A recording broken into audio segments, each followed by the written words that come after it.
আসসালামু আলাইকুম, সবাইকে বায়োহবে স্বাগতম। সঙ্গে আছি আমি শামীমা নার্গিস। আজকের ক্লাসের অবজেক্টিভ হলো পঞ্চম শ্রেণীর বিজ্ঞান। যেহেতু পরীক্ষা তোমাদের খুবই নিকটে, তাই তোমাদের পুরো সিলেবাসের উপর 2টি পর্ব করে আমি গুরুত্বপূর্ণ প্রশ্নগুলো সাজেশন দিব। তাহলে খাতা কলম নিয়ে বসো, চলো শুরু করি। প্রথম পর্বে আমি অধ্যায় 1, অধ্যায় 2 এবং অধ্যায় 3 নিয়েছি। তাহলে প্রথম অধ্যায় হচ্ছে জীবের আবাসস্থল। এখানে তোমাদের পড়তে হবে জীবের আবাসস্থল কী, বিভিন্ন ধরনের আবাসস্থলে বসবাসকারী উদ্ভিদ এবং প্রাণীর নাম পড়তে হবে।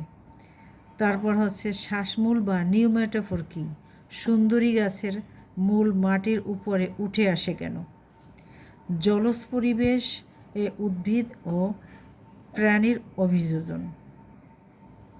তারপর জীবের অভিযোজন বিভিন্ন পরিবেশে, যেমন জলজ, স্থলজ, মরুজ এবং মেরু অঞ্চলে প্রাণীদের বৈশিষ্ট্য ইত্যাদি। এছাড়া মাছ কীভাবে পানিতে অক্সিজেন নেয়,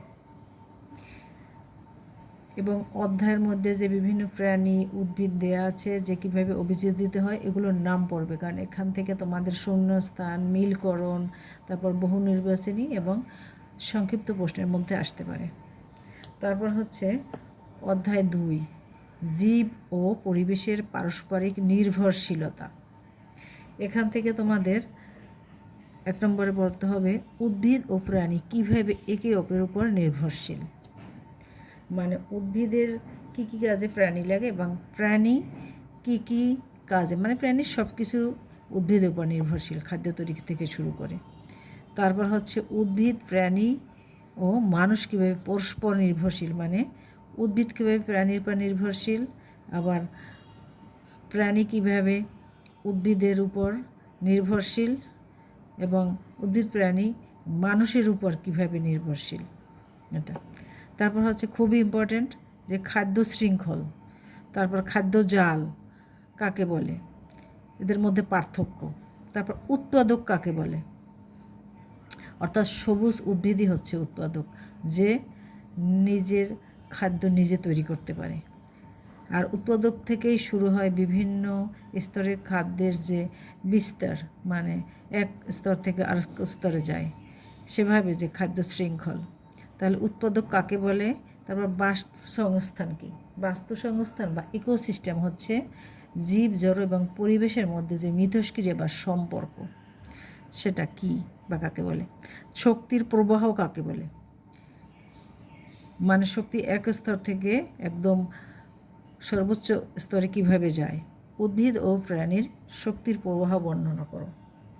তারপর পরিবেশের উপাদানগুলোর ভারসাম্য রক্ষা কেন প্রয়োজন, কারণ খাদ্য শৃঙ্খল যদি ঠিক না থাকে তাহলে তো পরিবেশের ভারসাম্য রক্ষা হবে না। তাহলে কেন প্রয়োজন, এটাও খুব গুরুত্বপূর্ণ প্রশ্ন, এগুলো তোমাদের পড়তে হবে।